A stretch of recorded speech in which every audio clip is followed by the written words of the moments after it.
Et si la véritable menace pour l'Afrique de l'Ouest n'était pas celle des groupes armés, mais bien celle des grandes puissances elles-mêmes? Au milieu du chaos médiatique, une question s'impose avec force.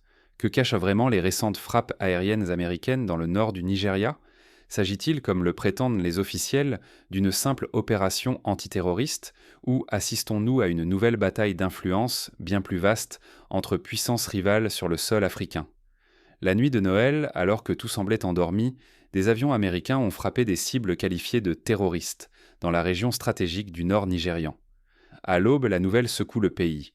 Pour la première fois depuis de nombreuses années, l'armée américaine intervient directement par les airs dans cette zone sensible. Les autorités nigérianes et américaines confirment rapidement, il s'agit, affirment-ils, d'une opération menée en coopération étroite. Mais rien n'est anodin dans ce contexte. Depuis plusieurs mois, le Nigeria est traversé par des accusations de génocide religieux qui exacerbent les tensions politiques internes. L'annonce de ces frappes, à peine quelques heures après Noël, soulève des doutes. Pourquoi maintenant? Pourquoi cette démonstration de force alors que la Russie et la Chine gagnent du terrain dans tout le Sahel? Ce qui se joue dépasse largement la lutte contre le terrorisme. C'est la souveraineté même des nations africaines qui vacille, le droit des populations à décider de leur avenir et de leurs alliances. Si la population perd la maîtrise du récit, c'est tout un continent qui risque de voir son destin confisqué. Comment l'Afrique de l'Ouest en est-elle arrivée à ce carrefour périlleux? Pour comprendre les véritables enjeux de l'intervention américaine, il faut remonter aux racines géopolitiques et historiques de cette escalade inédite. Plongeons dans le passé récent du Nigeria et du Sahel, là où s'entremêlent ambitions étrangères et luttes locales. C'est là que se révèle la véritable mécanique de cette crise. Pourquoi soudainement l'Afrique de l'Ouest se retrouve-t-elle sous les projecteurs des superpuissances mondiales? Derrière le récit officiel de la lutte antiterroriste, une réalité bien plus complexe se dessine. La région est devenue l'échiquier d'une confrontation acharnée entre les États-Unis, la Chine et la Russie. Ici, le véritable enjeu dépasse de loin la simple présence de groupes armés. C'est l'avenir du continent africain qui se joue au cœur d'un monde en pleine reconfiguration. Depuis quelques années, la rivalité entre grandes puissances s'intensifie sur tout le continent africain. Inquiets de la progression fulgurante de Pékin et de Moscou, les États-Unis multiplient les initiatives pour préserver leur influence historique. Pendant ce temps, la Chine investit des milliards dans des projets d'infrastructures, tandis que la Russie noue des alliances militaires et sécuritaires, notamment dans le Sahel. Ce n'est donc pas un hasard si les frappes aériennes américaines interviennent alors que l'ordre occidental chancelle et que de nouveaux équilibres apparaissent. Historiquement, l'Afrique a souvent été le théâtre de rivalités extérieures. On se souvient, par exemple, de la guerre froide où les États-Unis et l'Union soviétique soutenaient des régimes opposés en Angola, au Mozambique ou en Éthiopie. Les conséquences furent désastreuses. Des décennies de guerre civile, des millions de morts, des populations déplacées. Aujourd'hui, le même schéma semble se répéter, mais sous une forme plus subtile: investissement, opérations militaires ciblées, contrats miniers opaques. Dans cette nouvelle guerre d'influence, le Nigeria s'impose en acteur clé. Après le départ forcé des troupes américaines du Niger, Washington avait besoin d'un nouveau bastion régional. Désormais, c'est sur le sol nigérian que s'installent les opérations américaines, avec l'accord du gouvernement local. Grâce à sa population, ses ressources abondantes et sa position stratégique, le Nigeria devient la rampe de lancement idéale pour la puissance occidentale, du Sahel jusqu'au golfe de Guinée. Prenons un exemple concret. Le Nigeria abrite l'une des plus grandes réserves de pétrole du continent. À Port Harcourt, dans le delta du Niger, les compagnies américaines et chinoises se disputent dans les concessions pétrolières. Le contrôle de cette manne énergétique donne un levier immense sur l'économie nationale et sur les choix politiques du pays. Cela explique aussi pourquoi le Nigeria attire tant d'attention des puissances étrangères. Mais la partie ne se limite pas à un duel entre puissances étrangères. Face à la pression croissante, une alliance inédite a vu le jour, l'Alliance des États du Sahel ou AES. Rassemblant principalement le Mali, le Burkina Faso et le Niger, cette coalition défie frontalement l'influence occidentale en s'appuyant sur des partenaires comme la Russie. Leur montée en puissance militaire bouleverse l'équilibre régional. Pour la première fois, des États africains tentent d'imposer leur autonomie collective face aux géants mondiaux, accentuant la fracture géopolitique de la région. En septembre 2023, l'AES a organisé des manœuvres conjointes mobilisant des milliers de soldats aux frontières communes, une première dans l'histoire récente de la région. Cette démonstration de force visait autant à rassurer les populations locales qu'à envoyer un signal clair aux puissances occidentales: l'époque de l'ingérence sans résistance est révolue. Les enjeux n'ont jamais été aussi hauts. Si l'Afrique de l'Ouest se transforme en nouveau champ de bataille des rivalités mondiales, les conséquences pourraient être dévastatrices. Instabilité politique, perte de contrôle sur les ressources, manipulation extérieure, flambée des tensions internes. Chaque frappe, chaque alliance met en jeu la souveraineté africaine et la sécurité de millions de citoyens. Mais au-delà des discours officiels, une question s'impose, dérangeante. Qui ces frappes visent-elles réellement, et pourquoi maintenant ? Le voile de la rhétorique antiterroriste ne suffit plus à masquer les véritables enjeux. Pour comprendre ce qui se joue, il faut plonger dans les dessous opaques des opérations américaines au Nigeria. Cibles officielles, les terroristes. Mais la vraie bataille se joue-t-elle ailleurs ? Sur le papier, les frappes américaines visent le groupe de soutien à l'islam et aux musulmans, ou JNM. Ce mouvement très mobile circule sans entrave entre le nord du Mali, le Burkina Faso et le nord du Nigeria. Il prospère grâce aux frontières poreuses et aux crises locales, profitant du chaos pour s'implanter. Pourtant, derrière cette façade, un enjeu bien plus vaste s'esquisse. La stratégie américaine ne cherche pas seulement à éliminer les groupes armés. Elle vise surtout à les repousser hors du Nigeria vers l'Alliance des États du Sahel, ou AES, désormais sous forte influence russe. Ce déplacement forcé des foyers terroristes sert un double objectif. D'un côté, il protège le Nigeria, précieux allié occidental, du risque d'effondrement. De l'autre, il concentre les menaces dans une zone où Moscou avance ses pions, transformant l'AES en terrain de confrontation entre puissances. Pour mieux comprendre, rappelons-nous ce qui s'est produit en Somalie dans les années 2000. Les frappes américaines, censées éradiquer Al-Shabaab, ont déplacé le problème vers les pays voisins, tels que le Kenya et l'Éthiopie, créant de nouvelles poches d'instabilité. C'est ce même effet domino qui menace aujourd'hui le Sahel. La manœuvre n'est donc pas purement militaire. À Abuja, le président Bola Tinubu devient l'homme clé du dispositif international. En acceptant la coopération militaire avec Washington, il renforce sa posture et espère garder la main jusqu'aux élections de 2027. Pour les habitants, les conséquences sont lourdes. Les populations vivent sous la menace permanente, prises en étau entre frappes aériennes, représailles terroristes et jeux politiques. Le prétexte de la lutte antiterroriste devient un instrument. Il justifie l'ingérence et sert les ambitions des élites, parfois au détriment des besoins réels du peuple. Prenons le cas de la ville de Maïduguri, épicentre de la crise. Depuis 10 ans, elle a vu son économie s'effondrer et des centaines de milliers d'habitants fuir les violences. À chaque nouvelle intervention étrangère, l'espoir d'un retour à la normale s'éloigne. De nombreux témoignages font état de civils pris entre deux feux, victimes collatérales de frappes précipitées ou d'opérations mal coordonnées. Et pour le citoyen, l'enjeu est colossal. Derrière les discours sécuritaires, la lutte contre le terrorisme masque une guerre d'influence mondiale. Les choix d'alliances sont dictés de l'extérieur, la souveraineté s'effrite et l'avenir de la région s'écrit sans la voix des premiers concernés. Mais un autre acteur s'invite dans la partie, bouleversant l'équilibre fragile. La Russie, déjà fortement implantée au Sahel, entend bien tirer profit de ce chaos. L'Afrique de l'Ouest est-elle sur le point d'entrer dans une nouvelle ère de tension ? Les frappes aériennes américaines récentes dans le nord du Nigeria ne sont pas qu'un simple épisode. Elles annoncent un tournant géopolitique aux conséquences durables pour la région entière. Depuis l'implantation d'une base navale américaine sur le littoral du golfe de Guinée, la carte stratégique a été bouleversée. Cette base offre à Washington la capacité de frapper, en moins d'une journée, tout État côtier ou sahélien. Nigeria, Bénin, Togo, Burkina Faso. L'effet dissuasif est total. Aucun gouvernement régional ne peut ignorer cette présence militaire occidentale, qui limite drastiquement les marges de manœuvre locales.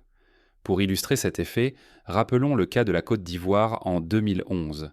Lors de la crise post-électorale, la rapidité d'intervention militaire étrangère a joué un rôle décisif dans la chute du régime. Aujourd'hui, la simple menace d'une telle intervention suffit à peser sur les décisions politiques dans toute la région. Mais ce dispositif produit un effet secondaire inquiétant. Les groupes armés, repoussés des côtes, se redéploient vers les territoires de l'Alliance des États du Sahel. Cette migration forcée accroît le risque d'embrasement. Ces groupes, traqués, cherchent de nouveaux refuges et alliés, attisant les tensions avec les États voisins. En parallèle, la rapidité d'intervention occidentale en cas de tentative de coup d'État est devenue une certitude terrifiante. Toute volonté de changement de régime ou de rapprochement avec l'alliance sahélienne pourra être écrasée en quelques heures à peine. L'expansion de l'AES, qui vise à bâtir une confédération indépendante des anciennes puissances coloniales, se retrouve ainsi sous surveillance constante. Derrière ce bras de fer, un péril plus grand encore se dessine: la possibilité d'une confrontation directe entre la confédération sahélienne naissante et les puissances occidentales. Alimentée par la lutte pour les ressources et l'influence, cette tension peut transformer l'Afrique de l'Ouest en terrain d'affrontement entre États rivaux au détriment des populations locales. À moyen et long terme, la région risque de tout perdre: stabilité, sécurité des civils et espoir d'indépendance. Le piège d'une guerre par procuration se referme, ne laissant que ruines et désillusions. Si la région se laisse entraîner dans la logique des puissances extérieures, les peuples ouest-africains deviendront les otages d'intérêts qui ne sont pas les leurs. Pour donner un exemple de ce danger, rappelons la Libye en 2011. L'intervention étrangère censée protéger la population a finalement plongé le pays dans le chaos et la guerre civile, ouvrant la voie à la prolifération de groupes armés dans toute la région sahélienne. Ce scénario doit servir d'avertissement aux dirigeants actuels. Mais un autre acteur rôde dans l'ombre, prêt à saisir la moindre faille. La compétition mondiale pour le contrôle du Sahel ne fait que commencer. Face à la désinformation et aux récits officiels martelés par les grandes puissances, quelle est notre responsabilité ici, aujourd'hui ? Nous ne pouvons plus nous contenter de la version dominante relayée par les médias internationaux qui réduit la crise à une simple lutte contre le terrorisme. Derrière ce récit omniprésent se cachent des intérêts bien plus vastes: le contrôle des ressources, la compétition féroce entre puissances étrangères et la redéfinition forcée des alliances africaines. Il devient urgent de diversifier nos sources d'information. Cherchons des analyses produites par des penseurs africains, écoutons des voix indépendantes, croisons les témoignages venus du terrain. Cette vigilance est notre meilleure arme pour comprendre la profondeur des enjeux et pour ne pas nous laisser enfermer dans des narrations simplistes. L'avenir du continent ne doit pas dépendre d'une poignée d'experts occidentaux ou de porte-voix gouvernementaux. Mais s'informer n'est qu'un premier pas. Nous devons exiger bien plus de transparence de la part de nos gouvernements. Ils doivent être contraints de consulter la population avant tout engagement militaire ou accord stratégique majeur. La souveraineté nationale ne se négocie pas à huis clos ni sous pression, mais par le débat collectif et la consultation populaire. C'est un droit fondamental des peuples d'Afrique de l'Ouest de choisir leurs alliances et d'en fixer eux-mêmes les conditions. Pour résister à la manipulation et à la déstabilisation, la vigilance citoyenne est essentielle. Cela implique de s'organiser localement, de dialoguer entre communautés et de rester attentif aux signaux d'alerte: fausses informations, intimidations ou décisions prises en dehors du cadre démocratique. Plus nous serons nombreux à exercer ce regard critique, plus il sera difficile d'imposer des agendas extérieurs sans résistance. La solidarité régionale joue également un rôle clé. Les États d'Afrique de l'Ouest partagent des défis similaires et souvent des aspirations communes. En favorisant le dialogue entre sociétés civiles, en soutenant les initiatives panafricaines et en défendant la souveraineté nationale, nous renforçons notre capacité collective à résister aux ingérences extérieures et à protéger nos intérêts vitaux. Prenons exemple sur la mobilisation citoyenne lors des élections au Sénégal en 2024. Face à la menace de manipulation extérieure, les organisations de la société civile ont mis en place des observatoires indépendants et des plateformes de signalement des fraudes. Cette vigilance a contribué à garantir la transparence du processus électoral et à renforcer la confiance du peuple dans ses institutions. Enfin, il est temps de soutenir l'émergence d'une voix africaine véritablement indépendante sur la scène internationale. Cela passe par la création de médias continentaux crédibles, par la valorisation des chercheurs et analystes africains, et par l'ouverture de nouveaux espaces de débat. Plus l'Afrique s'exprimera en son nom propre, moins elle sera vulnérable aux narratifs imposés de l'extérieur. Car ce qui se joue ici, ce n'est pas seulement la compréhension des faits, c'est la capacité de chaque citoyen à agir, à défendre ses droits et à protéger l'avenir du continent pour les générations à venir. Si nous renonçons à cette capacité, notre destin risque d'être confisqué, nos ressources dilapidées, nos sociétés affaiblies par des choix imposés. Ne laissons pas l'histoire se répéter. Informons-nous, débattons, exigeons des comptes, Car au final, la bataille pour la souveraineté africaine se joue d'abord dans l'espace public, et dans notre volonté de refuser la simplification pour porter nos propres ambitions. Pour comprendre comment ces enjeux se traduisent concrètement sur le terrain, il faut plonger dans les conséquences immédiates des frappes et dans la réaction des populations locales. C'est là que se révèle la véritable portée de cette bataille pour la souveraineté. Imaginons une famille à Kano, dans le nord du Nigeria, qui voit soudainement sa vie bouleversée par les opérations militaires. Le père, agriculteur, ne peut plus accéder à ses champs à cause des risques d'affrontement. Les enfants, privés d'école, se retrouvent exposés aux discours extrémistes. Ce scénario, vécu par des milliers de familles, illustre la double peine des populations, victimes des groupes armés, mais aussi des stratégies imposées de l'extérieur. Dans le même temps, des jeunes militants s'organisent à Lagos, Ouagadougou ou Bamako pour réclamer plus de transparence et de contrôle sur les accords militaires. À travers des forums, des radios communautaires et des réseaux sociaux, ils relaient immensément d'autres récits, questionnent les décisions de leurs dirigeants et proposent donc des alternatives régionales. L'enjeu n'est pas de se ranger derrière un drapeau étranger, mais de préserver l'autonomie et l'avenir de l'Afrique selon ses propres termes. Aujourd'hui, de grandes puissances avancent leurs intérêts sur le continent, comme sur un échiquier. Chaque mouvement décidé à Washington, Moscou ou Pékin pèse sur notre destin, souvent sans notre consentement réel. Se contenter d'observer, c'est accepter que d'autres écrivent l'histoire à notre place. Or, la souveraineté n'est jamais donnée. Elle s'arrache, elle se défend, jour après jour, face à ceux qui préfèrent nous voir divisés et dépendants. Ce n'est pas seulement une affaire de frontières ou de ressources, c'est la capacité de choisir nos partenaires, les termes de nos alliances et la direction que prendront nos sociétés. Refuser l'alternative imposée, choisir entre un hégémon et un autre, c'est revendiquer une voix forte à la table des négociations. L'Afrique de l'Ouest ne doit plus être un terrain de jeu, mais un espace où ces peuples inventent leurs propres réponses aux défis du temps présent. Chaque citoyen, chaque responsable porte une part de ce combat. Renoncer à décider, c'est s'exposer à de nouveaux périls, à d'autres pertes humaines, au nom d'un prétendu moindre mal. Il ne s'agit pas d'ignorer les menaces réelles, il s'agit de ne pas céder le pouvoir de choisir. S'informer, débattre, agir ensemble, c'est ainsi que l'on construit l'autonomie. Le moment est grave, mais il n'est pas figé. Il ouvre la porte à l'action, à l'unité, à une réflexion lucide sur ce que nous voulons pour l'Afrique, aujourd'hui comme demain. Pour clore, souvenons-nous que l'histoire africaine regorge de moments où les peuples ont su se lever face à l'adversité.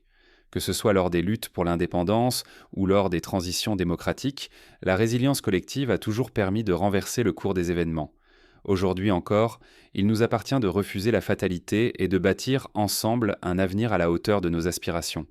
Face aux frappes, aux alliances de circonstances et aux récits qui nous échappent, la question essentielle demeure: qui décidera du futur de l'Afrique de l'Ouest?